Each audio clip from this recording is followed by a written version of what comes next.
할렐루야. 오늘도 우리 하나님께서 주를 찾는 자들과 함께 하실 것이고, 특별히 예배하는 자에게 하나님은 힘과 능력을 더해 주실 것입니다. 이 세상 험난한 세상을 이겨낼 수 있는 것은 오직 믿음입니다. 세상을 이겨낼 수 있는 이 믿음이 우리 가운데 오늘 하루도 있기를 간절히 빌고 소망합니다. 어제는 대설이었는데 눈은 구경할 수 없었지만 오늘 아주 많이 추운 것 같습니다. 그리고 코로나 사태도 심각한 단계로 가면서 다시 2.5단계로 그렇게 격상되었습니다.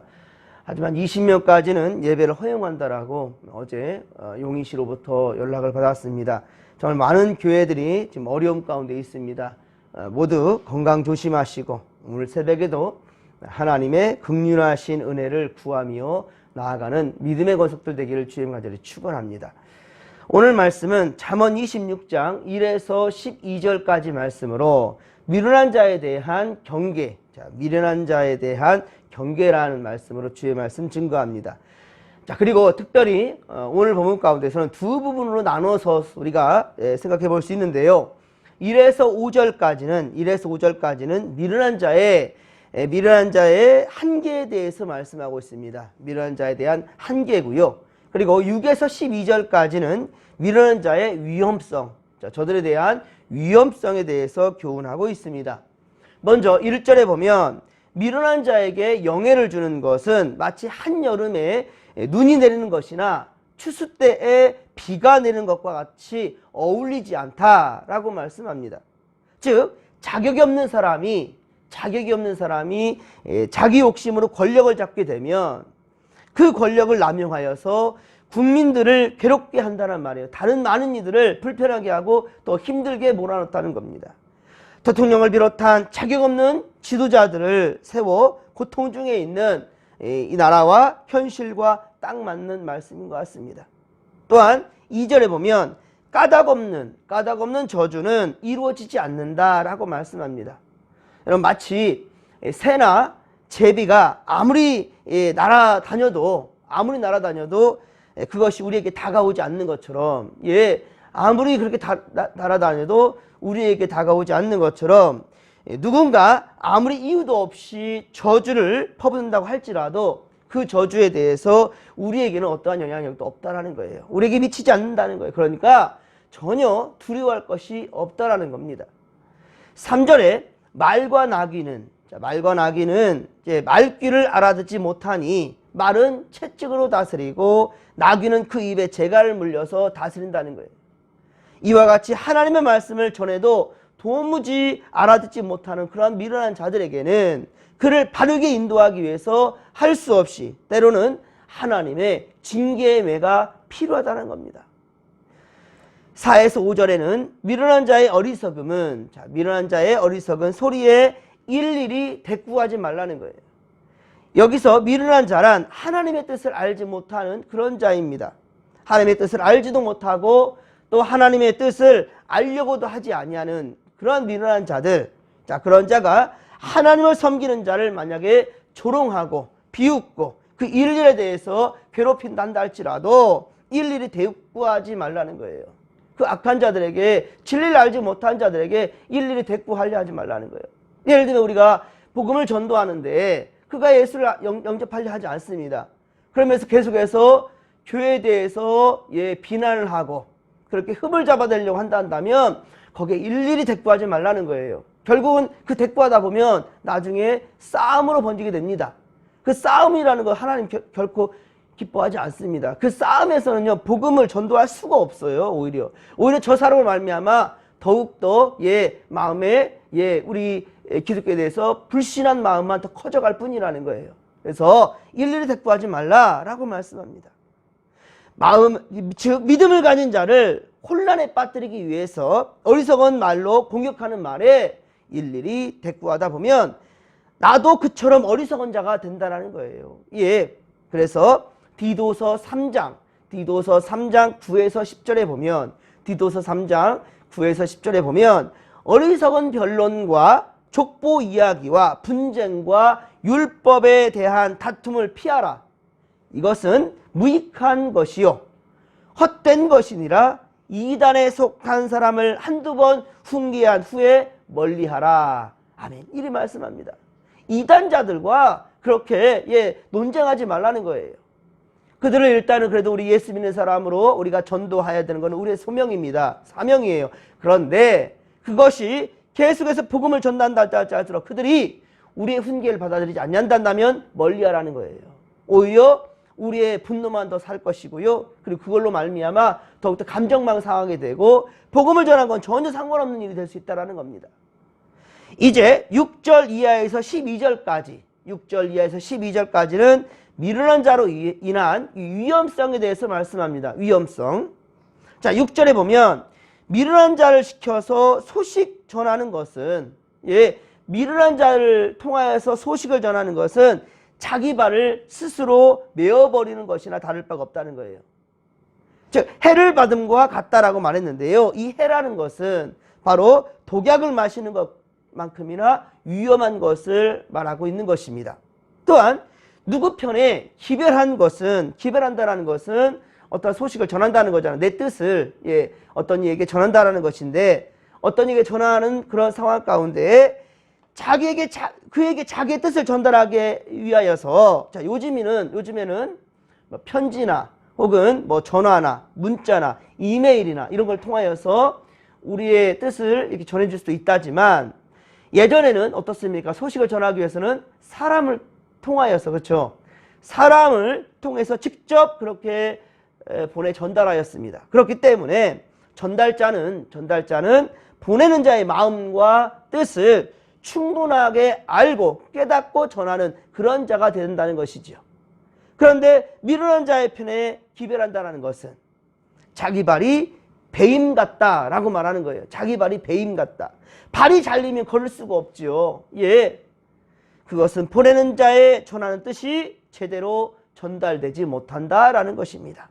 오히려 전달만 되지 아니한다면 다행이게요. 변질되고 그리고 왜곡된다면 더욱더 전하지 아니한만 못합니다.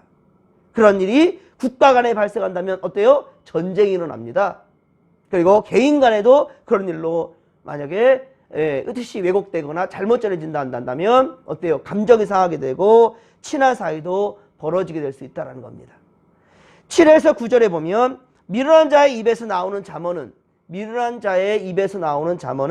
다리를 저는 자의 다리처럼 힘이 없다라는 겁니다. 그리고 또한 미련한 자에게 영예를 주는 것은 돌을 물매에 메어버린 것과 같다라는 거예요. 물매가 뭡니까? 돌을 넣어가지고 돌려서 그 적을 쓰러뜨리는 거잖아요. 우리 다윗이 골리앗 쓰러뜨린 것처럼. 그런데 다윗이 골리앗 쓰러뜨리려고 물매는 준비했지만 돌을 넣어가지고 그 돌을 물매에다 묶어놨어요. 아무리 힘껏 던져도 그 돌이 나가겠습니까? 아무런 가치도 없고 효용도 없는 일이죠. 그렇습니다. 그러니 정말 아무리 좋은 것을 가졌다 할지라도 이것을 잘못된 자에게 전달하게 된다 한다면 미련한 자에 기별하게 된다 한다면 온전한 뜻을 전할 수가 없다라는 것. 이것을 지금 다시금 또 말하는 것입니다. 미련한 자에 나오는 잠언은 또한 술 취한 자의 손에 들린 가시나무처럼 위험한 것이다 라고 경고하고 있습니다. 술을 취해서 분별력이 떨어져 있는데 그 손에 가시나무를 가지고 있어요. 이것을 다른 이에게 해를 줄 수 있지요. 그래서 위험하다는 겁니다. 하나님의 말씀을 잘못 적용하여 악인이 자기를 의인이라고 또 여기고 또는 반대로 의인은 스스로 자기가 악인이라고 죄인이라고 여겨서 의기소침해 있기 때문에 그 잠언은 저는 자의 다리처럼 힘이 없고 아무런 능력도 없다라고 이 성경은 말씀하고 있는 겁니다. 또한 돌을 물매에 메어버리니 돌을 날려보낼 수가 없으니 참으로 쓸데없는 것이지요. 이런 미련한 자에게 영예를 주었으니 그 집단이 제대로 돌아가겠습니까? 제대로 이루어지겠습니까? 그 나라가 굳건히 설 수 있겠습니까? 국민은 국가의 일을 맡기기 위해 대통령을 선출합니다. 그리고 대학은 총장을 세우고 그리고 회사는 사장을 그리고 모든 모임 가운데는 리더를 세우게 되어 있습니다. 영예를 주고 중요한 그래서 책임을 맡기지요. 여기 서 있는 저처럼 이 목사 또한 역시 예, 세상의 리더들처럼 세워진 리더지만 세상보다는 분명히 다릅니다. 왜 그러냐면 우리 성도들의 영혼을 더욱더 건강하게 인도하는 그런 리더자이기 때문이죠. 때문에 여러분 더욱더 주의 종들을 위해서 기도해 주시고 영적 분별력을 가질 수 있도록 그렇게 여러분들 힘을 함께 모아주시기를 부탁드립니다. 예, 그렇습니다. 10절에 보듯이 훌륭한 장인을 잘 고용하여 온갖 것을 예, 그렇게 쓰임새에 맞게 만들지만 만일 그 자리에 미련한 자를 세운다면 그냥 지나가는 행위를 그냥 붙들어다가 세우는 것과 다를 바가 없다라는 거예요. 예, 그렇게 아무나 그냥 세워서 예, 리더다로 세운다라는 것, 고용한다는 것과 같다는 말이에요. 그래서 사람을 세울 때는 더욱더 심사숙고해야 됩니다. 더욱더 심사숙고하며 무엇보다 능력과 더불어 인품과 도덕성을 예, 능력도 중요하지만 그 능력 못지않게 인품과 도덕성도 더 높이 평가해서 세워야 된다는 거예요. 또한 소수만을 위한 권력이 아닙니다. 리더자는 공평해야 될 것입니다. 가진 자나 갖지 못한 자나 약한 자나 강한 자나 예, 구분점을 두지 말고 동일하게 대우해야 된다는 거예요. 그 집단의 전체 구성원을 위한 힘을 보여야 한다는 것이죠. 우리는 지난 대통령 탄핵을 우리는 깊이 우리가 뼈저리게 느끼고 그래서 두 번 다시 그런 일이 반복되지 않도록 우리는 해야 할 것입니다. 그래서 우리는 오늘 보면 11절의 말씀을 기억해야 됩니다. 함께 11절 말씀을 같이 한번 읽겠습니다. 개가 그 토한 것을 도로 먹는 것 같이 미련한 자는 그 미련한 것을 거듭 행하느니라. 아멘. 예, 그렇습니다. 우리는 어리석은 일들이 계속해서 반복되도록 그렇게 놔둬서는 안 된다는 겁니다. 그것을 끌어내기 위해서 더 철저하게 반성해야 되는 거예요. 특별히 그래서 우리 믿는 자들은 이 새벽의 아침에 하루를 시작하는 예, 그 첫 시간을 오직 내 뜻대로 마시고 아버지 뜻대로 하옵소서. 예수의 마지막 기도의 순간을 보십시오. 예수님께서 내 뜻대로 마시고 아버지 뜻대로 해달라. 가장 중요한 기도 제목을 우리에게 가르쳐 주셨습니다. 예, 우리의 뜻, 이 뜻이 무엇입니까? 이것은 하나님 닮은 예수님 닮은 선한 뜻을 말하는 게 아니지요. 육에 사로잡혀 있는 생각들을 말하는 겁니다. 예, 물매에 돌을 묶어놓는 것, 예, 어리석은 자를 통하여서 기별하는 것, 이 어리석은 것들을 끌어내라는 거예요. 우리가 의지하는 것이 결코 세상 것이 아니라 하나님의 말씀이 되기를 주님 간절히 축원합니다. 그렇단다면 우리는 결코 어리석은 생각들과 그런 행동들을 반복하지 않을 거예요. 성경이 하나님의 역사를 기록하고 그리고 후대에게 반복되게 기억되도록 예, 그래서 이 성경은 옛날의 이야기를 기록한 역사이지만 아닙니다. 바로 우리에게 현지하는 말씀이라는 거예요. 그래서 우리는 성경을 살아있는 하나님의 말씀이다. 할렐루야. 살아있는 하나님의 말씀이라고 하는 거예요. 지금 이 순간 나에게 주시는 말씀이라고 우리는 받아들이는 것입니다. 그러할 때 우리 삶이 변화될 수 있는 거예요. 그러할 때 우리는 세상에 속하지 않습니다. 세상에 살아가지만 세상에 속하지 아니하는 오직 우리는 하나님 나라의 시민권을 둔 할렐루야 주님 나라의 백성이라는 사실을 명심하시기 바랍니다. 계속해서 그러게 우리는 하루를 시작할 때 말씀으로 성찰을 받고 그리고 하루를 마칠 때에도 내가 진정 주의 뜻대로 잘 살아왔는가를 돌아볼 수 있는 그러한 정말로 좋은 시간들을 의미 있는 시간들을 하나님이 원하시는 주님과 임마누엘 하나님과 함께하는 그 시간을 우리는 늘 보내야 된다는 것입니다. 그렇습니다. 우리가 독일이 히틀러를 중심으로 2차 세계대전을 일으켜서 수많은 나라와 특히 유대인을 학살했던 것을 기억하게 합니다. 특히 죄를 범한 그 나라가 후대에 자신들의 허물들을 그렇게 들춰내고 또 들춰내면서 알아야 된다는 것을 각인하고 시켜주고 있다는 거예요. 우리는 지금과 또 과거에 우리의 과거의 군부 독재와 인권 탄압과 유린의 그 역사를 철저하게 반성하고 기억해야 된다는 거예요. 예, 그래야 모두가 다 행복해지는 세상을 계속해서 만들어갈 수 있다는 겁니다. 12절, 오늘 보면 12절을 또 같이 한번 읽겠습니다. 내가 스스로 지혜롭게 여기는 자를 보느냐? 그보다 미련한 자에게 오히려 희망이 있느니라. 아멘. 여러분, 우리는 교만해서는 안 된다는 거예요. 결코 우리 마음 가운데 교만한 것, 이것은 뭐냐? 하나님 앞에 바로 찢기라는 거예요.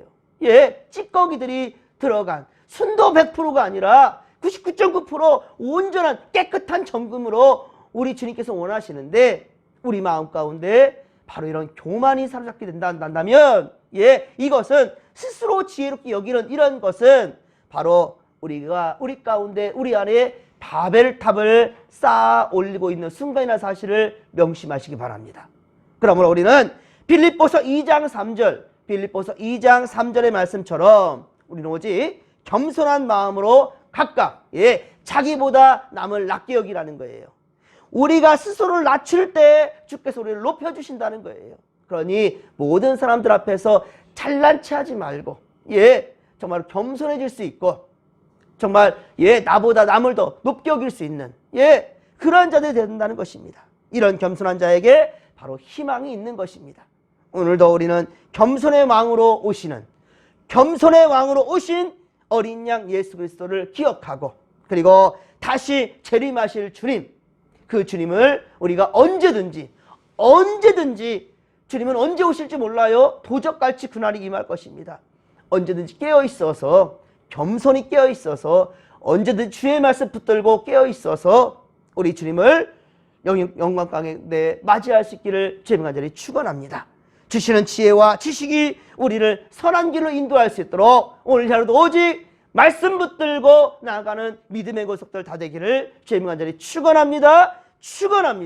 주여 삼창 부르며 기도하며 나갑니다. 주여, 주여, 주여. 살아계신 하나님 아버지, 하나님 고맙고 감사를 드립니다. 은혜 충만, 성령 충만, 말씀 충만으로 함께하여 주옵소서.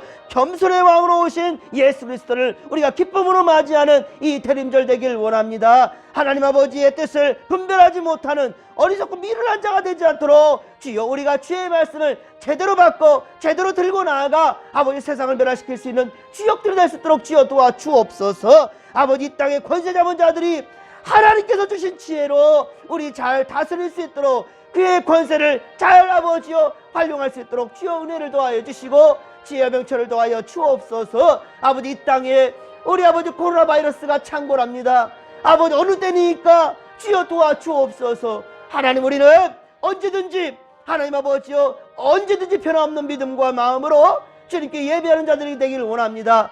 그러나 아버지, 철저하게 우리 아버지여 절제하면서 우리 아버지여 방역수칙을 잘 지켜